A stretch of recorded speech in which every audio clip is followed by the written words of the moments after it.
다 같이 인사하겠습니다. 할렐루야. 하나님의 은혜가 오늘 저와 여러분들의 예배와 삶 속에 충만하게 넘치시기를 예수님의 이름으로 축복합니다. 지난 수요일 날에 우리 말씀을 통하여서 하나님께서 저와 여러분들에게 주신 은혜가 무엇인지, 그리고 우리는 그 은혜를 어떻게 여겨야 되는지, 그리고 그 은혜를 아는 자는 어떻게 살아야 하는지에 대한 부분을 우리가 함께 나누어 보았습니다. 같이 한번 따라서 하겠습니다. 하나님의 은혜를 아는 자는, 그리고 뒤에 물음표가 붙었어요. 오늘 제목에 하나님의 은혜를 아는 자는 이라는 제목으로 말씀을 함께 나누기를 원합니다. 어떤 사람이 하나님의 은혜를 아는 사람이라고 했나요? 누가 하나님의 은혜를 안다고 했죠? 십자가의 은혜를 기억하는 사람이 하나님의 은혜를 아는 사람이라고 했습니다. 그리고 하나님의 은혜를 아는 사람은 그 삶이 어떻게 바뀐다고요? 하나님의 은혜를 알면 하나님께서 아들 예수를 이 땅에 버리셔서 그 생명을 죽임으로 나를 살려내신 그 은혜를 알면 어떻게 했어요? 우리가 육신으로도 누군가에게 은혜를 받으면 내가 그 은혜를 어떻게 보답할까? 라고 이렇게 생각한다고 말씀드렸잖아요. 오늘 우리가 하나님께서 나를 살리시려고 아들 죽여서 내게 허락하신 구원의 은혜를 안다면 그 은혜를 일단은 우리가 감사하게 되겠죠. 그래서 우리의 삶이 달라지는 거예요. 우리의 눈에 보여지는 삶이 있고, 내 귀로 들려지는 삶이 있고, 내 몸으로 느껴지는 삶이 있는데, 오늘 저와 여러분들은 그것과는 상관없이 아무리 다윗 앞에 골리앗이 있을지라도 만군의 여호와의 이름이 주시는 구원의 은혜가 다윗에게 깨달아지는 한, 다윗은 만군의 여호와의 이름이 자기를 살리는 능력인 것을 깨달았습니다. 오늘 저와 여러분들도 마찬가지죠. 골리앗과 같은 그런 모든 문제들 앞에서 주는 그리스도시요 살아계신 하나님의 아들입니다 라고 고백할 수 있는 믿음이, 하나님께서 아들 예수를 이 땅에 보내셔서 그 십자가에 죽게 하시고 보혈의 피를 흘림으로 그 생명을 오늘 저와 여러분들에게 주사 그 은혜를 인하여 믿음으로 말미암아 허락하신 그 구원의 은혜가 오늘 저와 여러분들에게 깨달아지면 그 은혜가 감사로 여겨질 뿐만 아니라 그 은혜로 내 삶이 어떻게 사라져야 할 것인지에 대한 방향이 달라진다라고 말씀드렸죠. 은혜를 아는 자만이 감사할 수 있는 겁니다. 아무리 똑같은 걸 줘도요, 그것이 내게 은혜가 아니면 감사할 수가 없습니다. 그래서 감사하는 자는 그 삶이 어떻게 바뀌냐? 삶의 방향이 주를 향하여 목적이 바뀌어지게 됩니다. 그리고 주인이 이제부터 내가 아니에요. 누가 주인이에요? 내 안에 사신 그리스도께서 내 주인이 되시는 것이죠. 그래서 내 안에 주인 되신 그리스도와 함께 하나가 되어서, 이게 중요한 겁니다. 예수님과 따로 국밥이 아니라 예수님과 뭐가 되었다고요? 하나. 그러므로 너희가 그리스도를 주로 받았으니 이제는 주 안에서 행하되, 내 말이 너희 안에, 너희가 내 안에 거하면 너희가 무엇을 구하든지 다 내가 시행하리라. 예수님과 내가 예수를 그리스도로 믿음으로 말미암아 하나가 되었다는 사실. 그러면요, 내가 죽었다라는 말이 뭐예요? 저하고 전도사님하고 의견이 달라요. 내가 생각하는 의견이 다르고 전도사님이 생각하는 의견이 달라요. 근데 전도사님이 죽었다라는 게 뭐예요? 목사님 뜻대로 하세요. 이게 내가 죽은 거예요. 예를 들면, 그러니까 주와 내가 하나가 되었는데 내 안에 계신 주님이 살았고 내가 죽었다는 건 뭐예요? 주님 뜻대로 하세요. 주님 뜻대로 하세요. 나는 화가 나는데 주님 주신 구원의 은혜로 내가 살았으니 주님이 기뻐하라 하시면 기뻐하겠습니다. 나는 지금 염려가 되고 두려운데 주님께서 십자가에 못 박혀 죽으시고 그 보혈의 피를 흘려 그 생명을 나에게 주셨으니, 그래서 내가 살았으니 주께서 두려워하지 말라면 두려워하지 않겠습니다. 염려하지 말라면 염려하지 않겠습니다. 이게 주님과 하나가 되는 거예요. 그리고 갈라디아서 1장 6절로 10절 말씀에 고백하는 것처럼, 고린도전서 1장 6절에서 10절이네요. 자꾸 이 말씀이 헷갈리는데, 맞나? 찾아봐야겠네. 헷갈려서.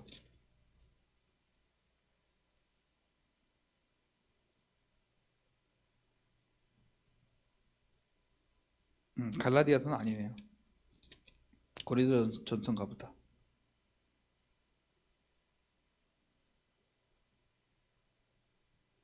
아닌데 어디지? 죄송합니다.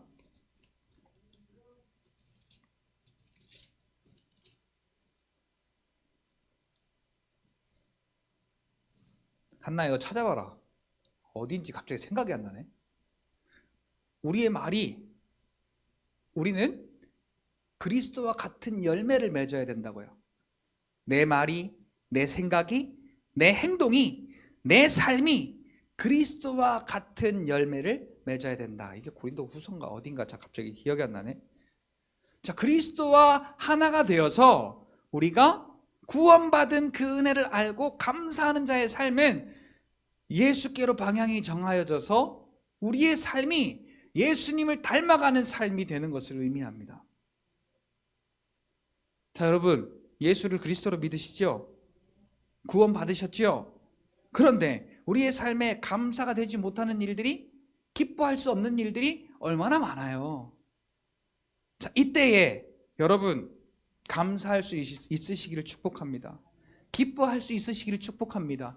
그 근원은 내가 구원받은 은혜를 아는 거예요. 같이 고백할까요? 구원받은 은혜를 아는 자답게 살자. 뭐 찾았어 아직? 같은 열매에서 찾아봐. 같은 열매. 자, 이제 이쯤 하고 오늘 본문으로 넘어와 볼게요. 10명의 문둥병자가 있지 않습니까? 불쌍히 여겨주세요 라고 그래요. 오늘 본문에 보니까. 자, 우리 아까 읽었던 본문 중에서 13절을 우리가 한번 읽어보면 이들이 소리를 높여 예수님께 부르짖습니다. 선생님이여 우리를 불쌍히 여겨주소서. 자, 이 말은 근데 여러분 잘 생각하셔야 됩니다. 궁지에 몰리면 누구나 다 하게 되어 있어요. 어디에 몰리면? 내가 죽게 생겼으면 물불 안 가리는 거예요. 오해하시면 안 돼요. 착각하시면 안 돼요. 이게 믿음 좋다라고 착각하시면 안 돼요. 소리를 높여 이르되 예수 선생님이여 우리를 불쌍히 여겨주세요. 마치 예수님 앞에 간구하는 것처럼 보이지만 진짜 믿음인지 가짜 믿음인지는 이 뒤에 가면 알아요. 자, 그래서 예수님이 고쳐주시잖아요. 그리고 다른 거 안 하시고 그냥 뭐 의수를 펴시거나 행하시거나 아니면 뭐 바디메오에게 뭐 흙을 바르셨던 것처럼 그렇게 뭐 몸에 뭘 바르셨거나 그런 게 아니라 그냥 가다가 제사장에게 몸을 보이라 그랬어요. 근데 이들이 가다 보니까 몸이 다 나섰거든요. 제사장에게 가기 전에 이미 몸이 나섰어. 그때 그들이 했던 행동이 뭐예요? 자, 이 10 중에 9은 언약의 백성이에요. 택함 받은 백성이에요. 근데 이들이 행했던 행동이 뭐예요? 예? 자, 그 중에 한 사람이 자기가 낳은 것을 보고 큰 소리로 하나님께 영광을 돌리며 돌아와 예수의 발 앞에 엎드려 경배하거늘. 그럼 나머지 9은 이야 나섰다 아싸 그리고 자기 갈 길로 가버린 거예요. 고침받은 게 중요한 게 아니에요. 해결받은 게 중요한 게 아니에요. 구원받은 게 중요한 게 아니에요. 이 은혜를 모르면 하나님께도 영광을 못 돌리고 예수님께 감사할 수도 없는 겁니다. 그 중에 한 사람이 자기가 낳은 것을 보고 감사해서, 자, 이게 중요한 거예요. 내가 그리스도의 십자가로 말미암아 구원받은 것을 보고 감사하여 주께 돌아와. 감사해야 주님께 나올 수 있다는 거예요. 여러분, 구원받은 것 감사해 보세요. 구원받은 것 감사해 보세요. 같이 고백할까요? 주께서 십자가에 피 흘려 죽으시고 내가 구원받아서 감사합니다. 감사합니다. 이 감사가 문제를 이기는 겁니다. 이 감사가 시험을 이기는 겁니다. 이 감사가 질병을 이기는 것입니다. 왜 10명 중에 똑같은 병을 치료받았는데 한 사람만 돌아왔을까요? 누가 나를 고쳐주셨지? 를 생각한 거예요. 이야, 예수님이 나를 고쳐주셔서 내가 이렇게 고침받았지? 그러면 내가 가서 감사하다고 인사라도 해야지. 자, 여러분, 누가 구원해 주셨어요? 하나님께서 그리스도로 말미암아 구원해 주셨어요. 근데 주께 돌아와 엎드려 경배하며 감사하는, 영광 돌리는 우리의 삶이 믿음의 삶인가? 아니면 우리의 삶이 그러한 믿음의 삶이 못 되는가? 우리가 돌아보아야 할 필요가 있는 것입니다. 그래서 예수님께서 오늘 본문에 자 16절 예수님께서 말씀하시기 전에 16절을 한번 볼게요. 예수의 발 앞에 엎드려 뭐 했어요? 감사하니. 자, 근데 중요한 사실은 그는 어디 사람이요? 나는 구원의 약속이 있고 하나님께 택함 받은 유대인이라고 하는 사람들은 다 그 은혜를 모르고 가버렸지만 죄인 취급당하는 사마리아 사람 한 사람은 주께와 엎드려 감사했어요. 근데 이 뒤에 보면 병 고쳐 주신 것으로 끝나지 아니하고 가라, 내 믿음이 너를 구원하였느니라 라고 구원을 선포하십니다. 자, 여러분, 오늘 저와 여러분들에게 진정한 구원은 하나님께서 불쌍한 내 영혼을 아들 예수를 버려 십자가에 죽게 하심으로 그 보혈의 피의 능력으로 우리를 구원하신 은혜를 하나님께 돌아와 감사하는 저와 여러분들의 믿음을 보시고 같이 고백합시다. 감사가 곧 믿음이다. 내가 구원받았다는 것을 알므로 하나님 앞에 나와서 감사할 수 있는 이 자체가 믿음인 거예요. 그는 사마리아 사람이라. 자, 사마리아 사람이 유대인에게 무언 취급당했다고? 죄인 취급당했다고요. 죄인은 지옥 갈 사람이라는 이야기잖아요. 자, 그러면 이 사마리아 사람 같은 오늘 죄인 된 내가 아들 예수 그리스도의 십자가의 죽으심으로 구원받았다는 사실을 안다면 이 사마리아 사람처럼 주 앞에 돌아와 엎드려 감사하는 믿음의 고백을 통하여 하나님께서 주시는 진정한 구원의 은혜를 맛볼 수가 있게 되는 것입니다. 자, 오늘 본문의 17절에 이렇게 말합니다. 이제 17절 볼게요. 10사람이 다 똑같이 깨끗함을 받지 아니하였느냐? 자, 오늘 우리도 마찬가지예요. 예수를 그리스도로 믿으면요, 다 똑같이 구원받은 사람들이에요. 근데 어떤 사람은 감사의 삶을 사는 사람이 있는가 하면 어떤 사람은 눈앞에 보이는 것만 보고 불평하고 실망하고 좌절하고 두려워하는 사람이 있어요. 마치 사울과 다윗의 그 상반된 시선처럼 똑같은 골리앗을 바라보는데 다윗은 믿음의 눈으로 바라보았고 사울은 육신의 눈으로 바라보았기 때문에 그 결과가 확실히 달랐던 것입니다.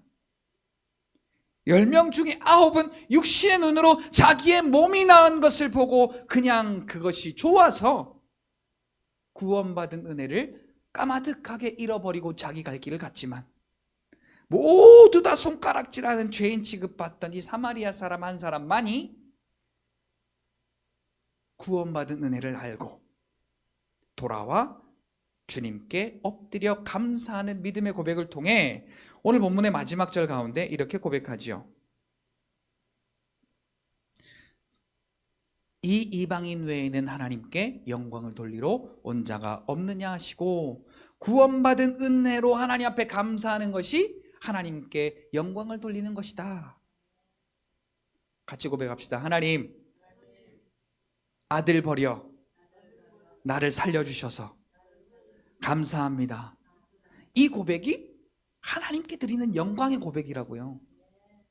그리고 이어서 말씀합니다. 일어나 가라. 네, 무엇이 너를 구원하였다? 할렐루야, 할렐루야. 내 믿음이 너를 구원하였느니라 하시니라. 감사는 하나님이 내게 허락하신 그 은혜를 알 때에 비로소 감사의 고백이 되어지는데요, 하나님께서 아들 예수를 십자가에 죽게 하셔서 그 보혈의 피로 나를 살려내신 구원의 은혜를 알고 하나님 앞에 감사하는 것을 하나님은 믿음으로 여기시고 기쁘게 보신다. 기쁘게 보신다. 히브리서 11장 6절의 고백처럼 믿음이 없이는 하나님을 기쁘시게 하지 못하나니. 이 믿음은 구원받은 자의 감사의 고백임을 여러분들이 기억하시고, 오늘 시간 하나님 앞에 기도할 때 하나님, 많고 많은 사람 중에서 아들 예수 그리스도의 십자가에 그 보혈의 피로 나를 살려내사 그 구원의 은혜를 허락하신 하나님 감사합니다.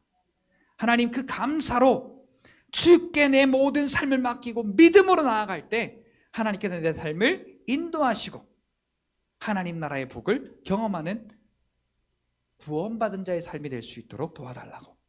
또한 여러분들의 기도 제목으로 이 시간 함께 기도하시다가 돌아가시는 여러분들이 되시기를 바랍니다.